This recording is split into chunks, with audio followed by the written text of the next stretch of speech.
Bonjour à tous, donc on va faire un petit tuto vidéo ensemble pour refaire le TP qu'on a fait en cours sur les SIG et donc sur le logiciel QGIS qui est un logiciel libre de droit, open source que vous pouvez télécharger sur vos PC pour pouvoir refaire l'exercice.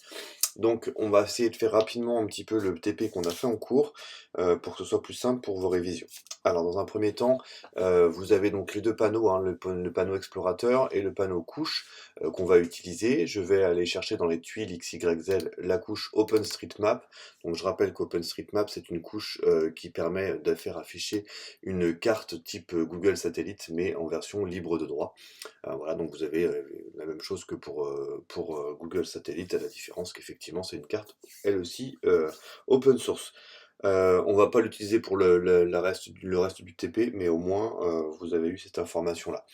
Ensuite, je continue, je vais donc aller dans Internet, Quick Map Service, et dans les services Google, aller chercher Google Satellite. Je rajoute donc la couche Google Satellite, qu'on ne voit pas pour l'instant puisqu'elle est placée derrière celle d'OpenStreetMap. Soit je décoche OpenStreetMap pour voir la couche qui est en dessous, soit je fais passer OpenStreetMap sous celle de Google Satellite. Voilà. Donc comme moi je n'utiliserai plus, je vais cliquer sur OpenStreetMap et supprimer la couche pour ne garder que celle de Google Sat. Donc on a donc maintenant l'apparition d'une carte satellite du monde. J'ai zoomé là sur la France. L'intérêt de ce logiciel, c'est donc de mettre visuellement des données en relief. Donc là, on va aller ajouter des couches pour pouvoir donner des informations sur cette carte. Alors pour ajouter une couche, c'est simple, on appuie sur le bouton couche tout en haut, on va ajouter une couche, et vous voyez qu'on en a parlé, il y a une couche vecteur ou une couche raster, donc c'est les deux que vous utiliserez. Ça fait référence aux deux types d'images que vous connaissez, c'est-à-dire les images soit sont vectorielles, c'est-à-dire en gros un objet mathématique, et une couche raster, c'est une couche bitmap ou une couche photo si vous préférez, une image standard. Donc là, on va chercher une couche vecteur, je clique dessus, je vais commencer par aller ici pointer, je l'ai déjà fait moi, hein, mais pointer vers le logiciel, vers le fichier en question, dans lequel je veux aller ajouter ma couche, donc là où se trouve ma couche, je fais ouvrir. Alors, comme on n'a pas la même version, moi ça ferme automatiquement, je sais pas pourquoi d'ailleurs, donc vous normalement vous devriez retrouver directement quand vous faites ça, arriver sur cette fenêtre qui ne se ferme pas. Donc là, vous faites ajouter, et on ajoute la couche en cliquant sur ajouter une couche. Voilà, c'est bon. On peut maintenant fermer cette fenêtre-là, et on a une nouvelle couche qui est apparue, donc qui est apparue par-dessus Google Satellite. On remarque que cette couche, c'est une couche qui définit les départements de la France. Cette couche, elle est modifiable comme toutes les couches en double-cliquant dessus. Donc si je fais double-clic, eh bien on va voir ce qu'on va pouvoir faire. Notamment, on va pouvoir ajouter des étiquettes, on en parlera un petit peu après. La symbologie, c'est ce qui va nous permettre de travailler sur les couleurs. Alors par exemple, là, elle est en violette, je peux la mettre de la couleur que je veux, hein, ça c'est pas un problème. Et puis ensuite, ce que je pourrais faire, c'est dans le remplissage simple, venir lui dire que je veux une transparence un petit peu plus, par exemple 50%, pour laisser passer la carte en dessous. Donc si je fais OK et que je valide, non seulement on est passé en bleu-vert, et en plus on est transparent, on voit à travers la couche Google Satellite en dessous. Donc ce qui était demandé dans l'exercice, c'était de mettre carrément la transparence, donc je reviens en double-cliquant sur la symbologie, remplissage simple. Cette couleur de remplissage, eh bien, je vais la mettre complètement à 0, en remplissage pour que ce soit complètement transparent. Et puis ensuite, je vais en profiter pour aller chercher la couleur du trait, la mettre en bleu, et ensuite augmenter un petit peu la largeur du trait et le passer en ligne pointillée. Voilà. Je fais OK, tout ça. On voit bien ici en haut que on a un trait pointillé bleu assez épais, et au milieu, ben, on n'a pas de remplissage. C'est ce qui va se passer sur la carte derrière moi. Voilà, donc on a bien les traits bleus pointillés pour le département, et on n'a plus de remplissage du département. Donc cette couche, elle contient également des données, hein, c'est ce qui est intéressant dans une couche. Là, en l'occurrence, c'est des données géographiques, mais pas seulement. C'est ni plus ni moins qu'un tableur. Donc si je clique pardon, sur la couche, sur le bouton table d'attributs en haut, ou F6, vous avez la table d'attributs qui s'ouvre avec deux possibilités. Soit elle s'ouvre en mode formulaire, comme ça, c'est-à-dire qu'on peut cliquer sur une des entrées et voir ce qu'il contient dedans. Soit on clique sur la vue tabulaire, et donc on a un tableau avec les différents champs et les différents enregistrements. Je rappelle que les champs sont les colonnes, les enregistrements sont les lignes. Donc ici, on n'a que deux informations, hein, deux colonnes, deux champs. La colonne code, hein, qui est donc le numéro du département, et la colonne nom, ou le champ nom, qui est donc le nom du département. Je ferme cette fenêtre, on verra à quoi elle nous servira plus tard. Sur cette couche département, on avait encore une chose à faire, c'était de mettre des étiquettes. Donc les étiquettes sont en fait des informations qui vont s'afficher et qui sont récupérées dans ce qu'on vient de voir, c'est-à-dire dans ce qui est contenu dans le fichier. Donc là, à part faire afficher le code, donc le numéro du département ou le nom, on ne peut pas faire afficher grand-chose d'autre. Donc on va faire afficher le nom, je vais double-cliquer sur la couche. Ensuite, je vais aller dans étiquettes et je vais choisir les étiquettes simples. Étiquette simple, on me dit, ici, dans le petit bandeau, quelle est sa valeur, c'est-à-dire qu'est-ce que je vais vouloir afficher. Donc on me propose bien les deux champs possibles, c'est-à-dire soit le code, soit le nom. Donc moi je veux afficher le nom, je peux en profiter si je veux, c'est ce que je vais faire, mettre la police d'écriture en blanc, histoire que ce soit plus visible, je peux même augmenter un petit peu si je veux la taille de l'écriture, je pourrais changer la police, bon voilà. Je fais donc OK, et là vous allez voir que apparaissent les noms des départements, et donc c'est les données qui ont été directement récupérées dans cette table qui est contenue dans la couche du département. On va donc intégrer une nouvelle couche, cette fois-ci, qui est une couche toujours une couche vectorielle, donc ajouter une couche vecteur. On va aller chercher cette fois-ci la couche à un autre endroit, qui est dans Vendée, et c'est une couche qui s'appelle une couche shapefile, donc une couche vectorielle. Donc on la retrouve avec l'extension SHP ici. Je clique dessus et je fais ouvrir. Comme tout à l'heure, elle ne s'affiche pas directement pour moi, donc je retourne ici. Vous, normalement, ça reste directement sur cette fenêtre-là. Vous faites ajouter et je fais fermer, elle est ici. Donc cette couche qui a été ajoutée, vous voyez, c'est toutes les communes qui correspondent au département de Vendée, qui sont cette fois-ci banalisées sur la carte. Alors, avec cette couche, on va pouvoir faire différentes choses. La première chose qu'on vous demandait, c'était donc en double-cliquant et en allant dans symbologie, remplissage simple, on va passer en vert. D'accord, un vert clair, hop, et on va mettre l'opacité à 50% pour pouvoir voir à travers les cartes qui sont dessous. Je fais OK, et donc on est sur un vert transparent, on voit bien en dessous effectivement la carte Google Satellite. On peut afficher, si on veut, le nom des communes. Bon là il y en a beaucoup, donc ça va faire beaucoup de données. Qu'est-ce qu'on vous demandait d'autre sinon sur cette commune? Alors d'aller regarder sur la table d'attributs qui est contenue dans cette couche Vendée. Alors tiens d'ailleurs on va en profiter pour la renommer. On la renomme en commune du 85, donc je fais clic droit sur la couche, je fais renommer la couche et j'écris commune du 85. Voilà.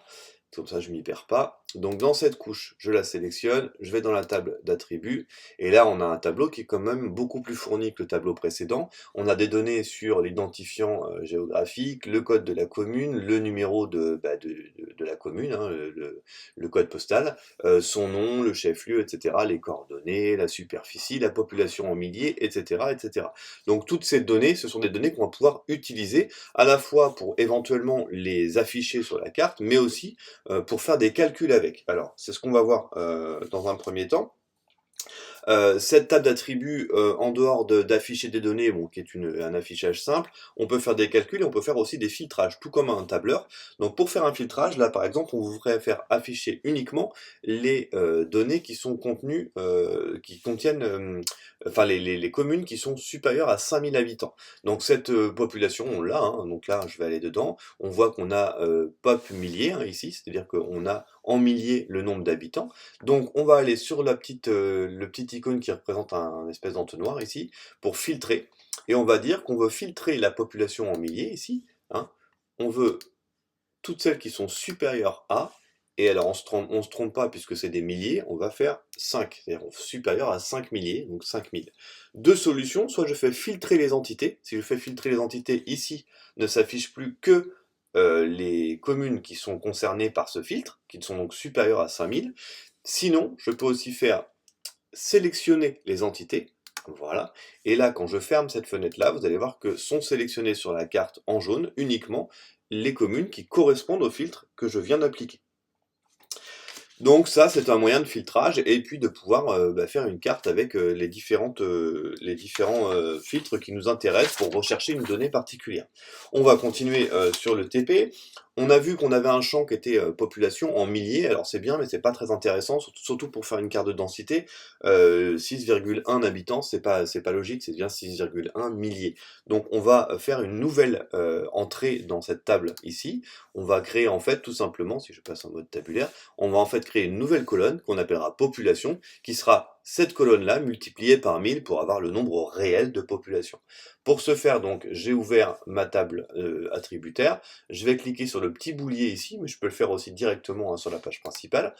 Et donc ici, on va dire qu'on va créer un nouveau champ. Alors attention, ici, comme je suis sur le filtre que j'ai fait tout à l'heure, c'est marqué ne mettre à jour que les 17 entités sélectionnées, hein. Donc soit vous revenez en arrière et on désélectionne tout ce qu'il y a ici, c'est-à-dire qu'on vient cliquer sur le petit bouton sens interdit pour revenir à 0, soit on reste sur la sélection, mais on n'oublie pas de décocher pour que tout soit pris en compte. Donc je reviens sur le boulier, je vous disais on pouvait le prendre directement sur la page principale, et donc là on va créer un nouveau champ, hein, c'est ce qu'on nous demande, on va l'appeler pop réel, pour population réelle, je ne peux pas mettre plus de 8 caractères, donc j'écris comme ça. Et donc là, ici, dans expression, ça va être en fait ce qu'on va vouloir afficher comme données. Donc ce que je vais afficher comme données, je vais aller le chercher directement, plutôt que de m'embêter à le faire manuellement. On a la population en milliers, donc je veux récupérer cette donnée-là, donc cette colonne-là, donc je double-clique, voilà, elle s'affiche ici, et je vais multiplier par 1000. Ce que je suis en train de faire, c'est simplement créer un nouveau champ, donc une nouvelle colonne qui s'appelle la population réelle, et dans laquelle eh bien, affichera le résultat de la population en milliers multipliée par 1000 pour avoir la population réelle. On voit d'ailleurs une prévisualisation pour Esner, on sera à 7800. Je fais OK. Et si maintenant je retourne dans ma table attributaire, on voit bien qu'il y a une nouvelle colonne qui a été créée et qui a été calculée en multipliant par 1000 pour chacune des communes de Vendée. Voilà. Donc cette donnée, c'est une nouvelle donnée, elle est intéressante et elle permet notamment de faire le calcul qui va suivre, qui est un calcul de densité. D'ailleurs, ce qui serait intéressant, c'est de voir sur cette carte comment sont réparties les densités de population en Vendée. Donc pour ce faire, on vous a mis le calcul. Le calcul d'une densité, c'est le nombre d'habitants divisé par la superficie. Ces données-là, on les a directement dans la table attributaire de la couche, hein. On a bien la population réelle maintenant, et on a bien la superficie qui se trouve ici. D'accord? Donc, eh bien, on va reprendre notre petit boulier ici, on va créer un nouveau champ, hein. Donc le champ va s'appeler densité, ou densipop pour densité population. Pareil, qu'est-ce qu'on veut faire comme calcul? Eh bien, on va aller dans le champ de valeur, on va récupérer donc la population réelle que je viens de créer, ou alors il aurait fallu récupérer population milli et multiplier par 1000, donc on va prendre celle qu'on vient de faire. On va la diviser par la superficie, puisque c'est le calcul d'une densité, hein, population divisée par la superficie, sauf que comme cette superficie est en hectares et non pas en kilomètres carrés, on va multiplier le tout par 100. D'accord? Et donc on se retrouvera, on a une prévisualisation avec une densité de population d'environ 95 habitants pour Esnay par kilomètre carré. Je fais donc OK, et je vérifie, dans ma table attributaire, j'ai bien une nouvelle colonne qui a été créée, un nouveau champ qui s'appelle maintenant densipop pour la densité de population, et on voit bien qu'effectivement, pour chacune des communes, ça a été calculé. De temps en temps, vous n'oubliez pas de faire enregistrer les modifications dans la table attributaire, avec la petite disquette, de manière à ce que on puisse avoir une table attributaire qui soit mise à jour régulièrement. Donc une fois qu'on a fait ça, alors on a un nouveau champ qui s'appelle densité de population, qu'on va pouvoir utiliser pour faire une carte de densité. Alors eh bien, on va double-cliquer sur notre commune du 85, et puis cette fois-ci, on va, dans la symbologie, non plus chercher un remplissage, enfin un symbole unique, qui nous donnait en fait une carte avec une couleur unique, on va aller chercher un symbole gradué. Et donc c'est cette graduation qui va nous permettre d'être gradué en fonction de la densité de population, du critère qu'on aura choisi. Donc justement, je vais lui mettre le critère que l'on veut utiliser c'est la densité de population, et on voudrait eh bien, faire un mode d'intervalle. Alors, si on fait intervalle égal, on vous l'a fait faire dans le TP, je vais vous montrer ce qui se passe. En faisant OK, on a donc une densité de population, mais qui n'est pas du tout représentative. Pour la simple et bonne raison qu'en fait, le logiciel va couper à part égale les différentes tranches de densité. Sauf que si toutes les tranches sont réparties, par exemple, entre 13 et 355, ce qui est le cas en Vendée, vous voyez que quasiment toute la carte est blanche. Donc on n'a pas une carte de densité qui est très facile à lire. On va donc changer juste le paramètre, et ici, on va mettre dans donc, symbologie graduée, densité de population, on va choisir le mode rupture naturelle. Là, le logiciel va calculer les endroits où il est plus logique de couper, de manière à faire une carte de densité qui soit bien plus lisible. Et là, effectivement, on voit que cette carte de densité est beaucoup plus lisible. On voit les zones faiblement peuplées, un peu plus, et les zones plus densément peuplées en Vendée, qui s'affichent directement. Enfin, on voudrait, pour terminer, afficher les étiquettes. Donc les étiquettes, je vous rappelle, hein, c'est ni plus ni moins que on peut faire afficher des chiffres, des lettres, en fonction, encore une fois, d'un critère, c'est-à-dire n'afficher que ces communes qui sont entre 400 et 800 habitants au kilomètre carré. Pour ce faire, toujours, on modifie la couche, donc on clique droit dessus, on va aller dans les étiquettes. Cette fois-ci, au lieu de faire étiquette simple, on va faire étiquette basée sur des règles. Et là, vous allez voir qu'en fait, on revient un petit peu à ce qu'on avait l'habitude de faire sur Excel. C'est une condition, ni plus ni moins. Donc, on va faire une nouvelle règle. On va lui dire que le filtre, alors déjà, on va l'écrire, ça va être la densité de population. Le filtre que je vais vouloir appliquer, eh bien pareil, pour éviter de me tromper dans la rédaction, je vais faire le petit E là pour aller chercher les valeurs. Donc, quelles sont ces valeurs? On me l'a écrit directement dans le TP. C'est densité de population, donc ce critère-là, quand il est supérieur à 400, d'accord, et quand il est inférieur à 800. Donc pour faire le et, eh ben, on écrit end. Vous avez aussi, si vous voulez vraiment le faire dans les opérateurs, vous l'avez, hein, le end ici, tout simplement. Et donc on va reprendre, et donc on a dit, on voudrait aussi la densité de population lorsqu'elle est inférieure, cette fois-ci, à 800. Donc on est bien d'accord qu'on lui a demandé de nous afficher uniquement, de nous filtrer la colonne densité de population pour celles qui sont supérieures à 400 et inférieures à 800, donc compris entre les deux. Je fais donc OK. J'ai un filtre ici qui a été créé, d'ailleurs je peux le tester, et m'a retrouvé 4 entités, c'est-à-dire qu'il y a dans toute la colonne des communes, des 280 et quelques communes, il y a 4 communes qui correspondent à cette densité de population comprise entre 400 et 800. Je fais OK, et je fais OK. On a donc ici la règle de densité qui a été créée, et ce qu'on affiche, c'est le nom de la commune, par défaut. Alors si je reviens sur cette étiquette-là, j'aurais pu décider que lorsque le critère est rempli, je peux afficher, je sais pas moi, justement la densité de population, sa population réelle, etc. Moi, ce qui m'intéresse, c'est de voir le nom des communes. Encore une fois, ici, vous avez différents critères qui vous permettent de changer les couleurs du texte, etc. Bon, ça, c'est pas très intéressant. Donc je fais OK, je valide, et je fais OK. Et donc, logiquement, là, je retrouve 1, 2, 3 et 4, les 4 communes en Vendée qui correspondent aux critères entre 400 et 800 habitants au kilomètre carré. Voilà pour toute cette partie de gestion de couches, d'ajout de couches, etc. Pour la dernière partie, donc ça va être un petit peu différent, on va créer une couche nous-mêmes. Alors, ce qu'on voudrait, c'est déjà zoomer sur les établières. Alors effectivement, comme là j'ai une couche qui est pas transparente, je vais juste la décocher pour pouvoir continuer à voir en dessous le Google Satellite. Donc hop, je décoche, je vais chercher les établières qui se trouvent ici. Ce qu'on va vouloir faire, c'est créer nous-mêmes des petits rectangles au-dessus des bâtiments, de créer la superficie, de créer une couche qui sera avec les données qu'on aura décidées. Donc cette fois-ci, on va aller dans couche, et on va lui dire créer une couche. Vous vous rappelez, si on veut une couche vectorielle, ça s'appelle couche shapefile. Donc on crée une nouvelle couche shapefile.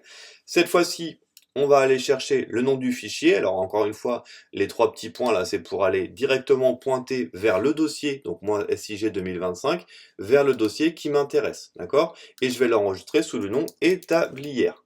Ok, je fais enregistrer. C'est très important de pointer vers le dossier sur lequel vous travaillez, hein. Alors je l'ai déjà fait, c'est pour ça qu'il me demande de le remplacer. Je remplace évidemment, ce ne sera pas votre cas. Le codage du système, normalement c'est UTF-8, mais si c'est marqué par défaut système, je pense que vous pouvez le laisser. La type de géométrie, c'est polygone. En fait, vous allez dessiner autour des bâtiments, donc on ne va pas dessiner avec des points ni des multipoints, hein. C'est bien une forme qu'on va dessiner, donc un polygone. Et puis ensuite, ça suffit. Tout ce qui est là est OK, il n'y a rien d'autre à rajouter. Maintenant, ce qu'on va aller voir, c'est les champs. On va en profiter pour ajouter des champs. Je vous rappelle que les champs sont les colonnes qui sont liées à cette couche. Pour l'instant, il n'y a absolument rien dans cette couche, parce qu'on n'a rien créé, on est juste en train de créer une couche vierge. Nous, ce qu'on va vouloir, c'est au moins ajouter 3 critères, le nom, la superficie et les infos. Alors, dans le nom du champ, ben, je vais l'appeler nom, d'accord? Ce sera une chaîne de caractères, un texte, donc là je laisse par défaut, et je fais ajouter. Donc vous voyez que maintenant on a créé une nouvelle colonne qui s'appelle nom. Ensuite, on va vouloir ajouter la superficie des bâtiments. Cette fois-ci, ce sera évidemment pas du texte, mais un chiffre, donc on choisit un entier, et je fais ajouter. Et enfin, on voudra ajouter un champ qui s'appelle info, dans lequel on écrira du texte avec des informations. Et bon, là, on va monter à 100 caractères pour pouvoir avoir un peu plus de caractères à écrire si on le souhaite. J'ajoute à la liste de champs. J'ai donc créé ma couche établière. C'est un polygone qu'on va dessiner. Et j'ai ajouté 1, 2, 3 champs dans le tableau. Alors, ID, c'est simplement le numéro de la ligne, hein, tout simplement. Donc, par défaut, c'est toujours ajouté ça. Donc, je fais OK. La couche existe déjà, évidemment, je la remplace puisque je l'avais déjà fait de mon côté. Et vous voyez qu'ici, on a une nouvelle couche qui s'appelle établi. Alors, on a l'impression qu'il ne s'est rien passé parce qu'effectivement, comme on n'a rien dessiné, ben, on ne voit pas cette couleur violette là qui apparaît. C'est pas grave, justement, la couche est créée. Maintenant, à nous de dessiner ce qui nous intéresse. Alors, pour venir dessiner directement sur cette couche, ce qu'on va faire, c'est qu'on va aller chercher le petit crayon qui est là pour passer en mode édition.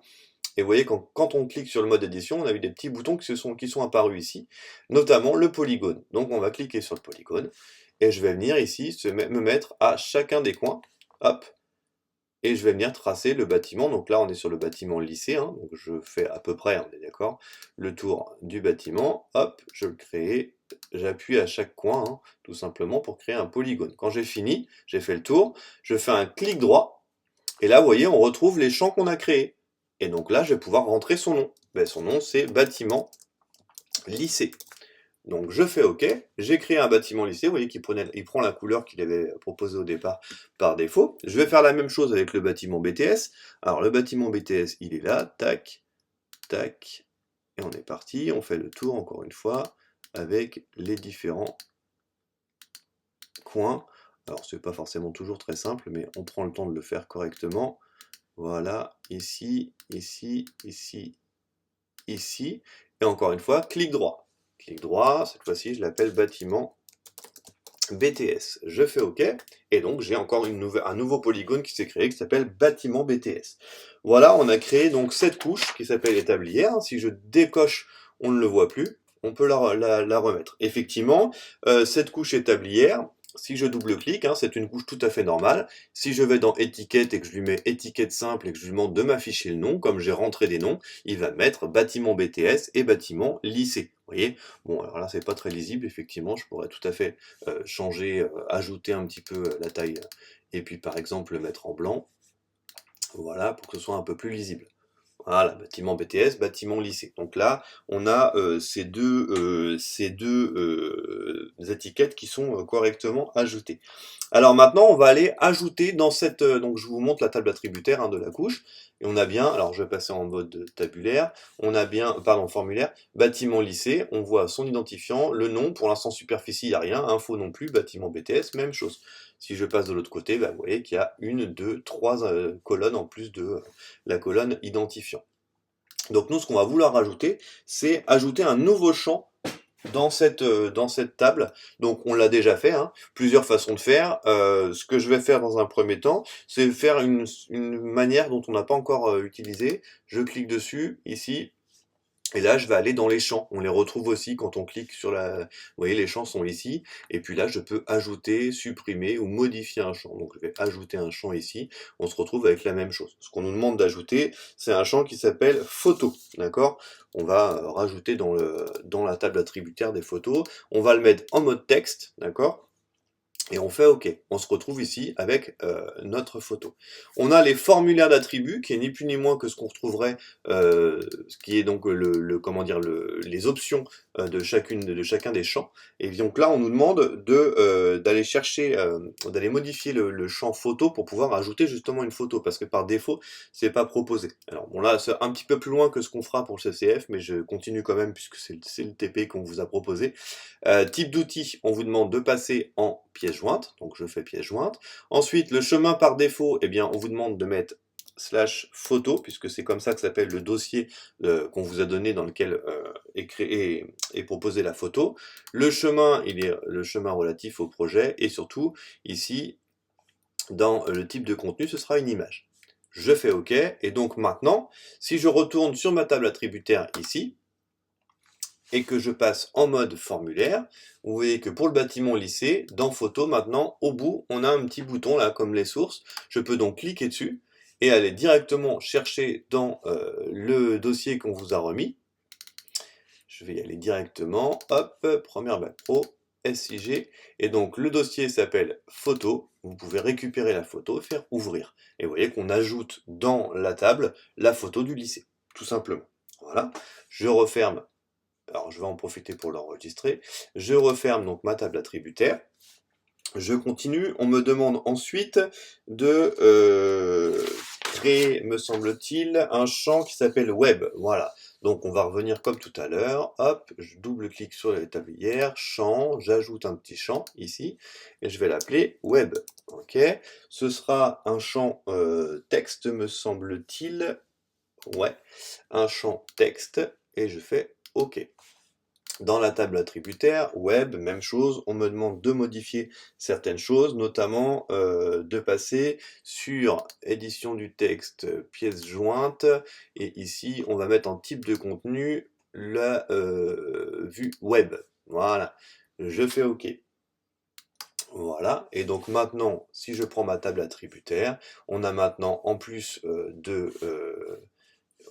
du lycée, on a ici la vue web, d'accord? Donc je peux copier-coller le lien vers le lycée, tout simplement. Je vais le faire tout de suite. Lycée des Établières. Hop, je prends le lien qui m'est fourni, je le copie, et je vais me mettre directement donc dans ma table attributaire, et je vais venir ici, coller le lien.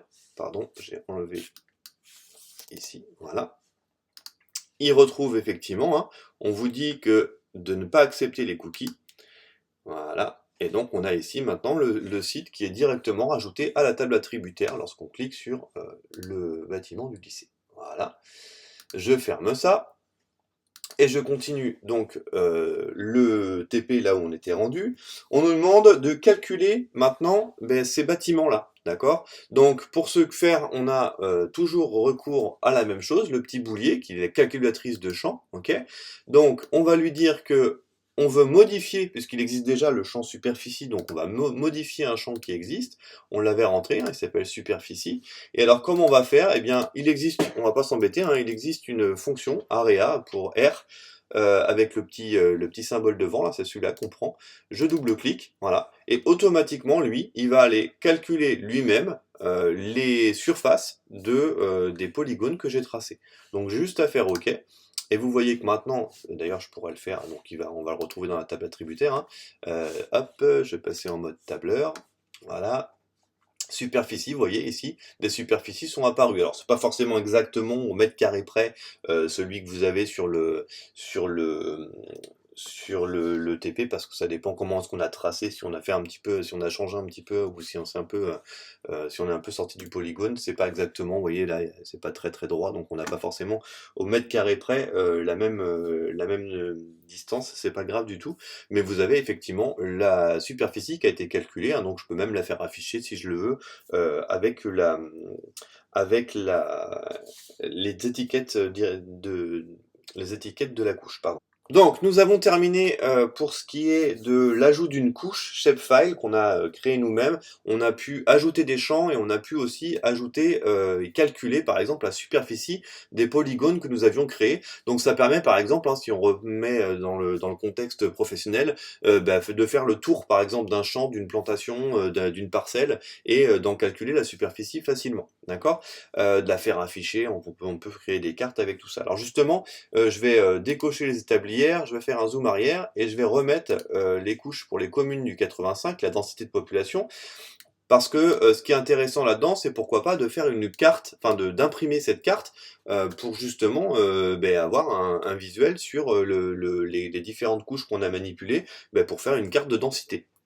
Donc pour ce faire, c'est très simple, hein, parce que là c'est pour l'impression du projet. Donc projet, vous allez dans nouvelle mise en page, vous lui donnez un nom, par exemple densité de population en Vendée.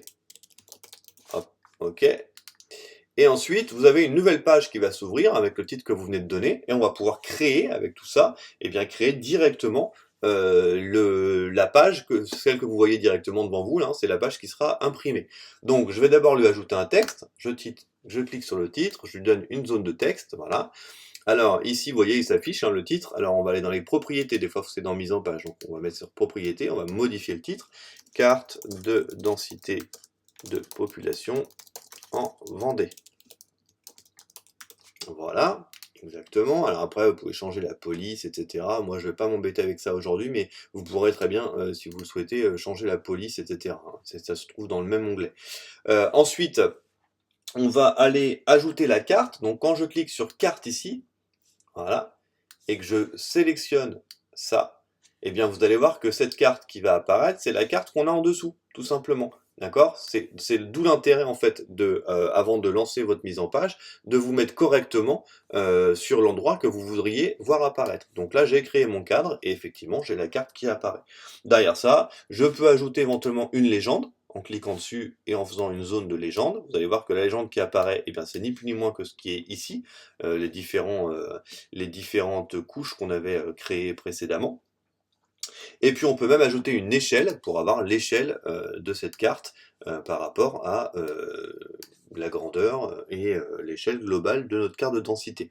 Voilà, je pense qu'on arrive à peu près au bout, normalement, de ce... Alors je vais mettre un peu de couleur quand même sur la police, sur l'apparence, la position et taille, on va augmenter un petit peu.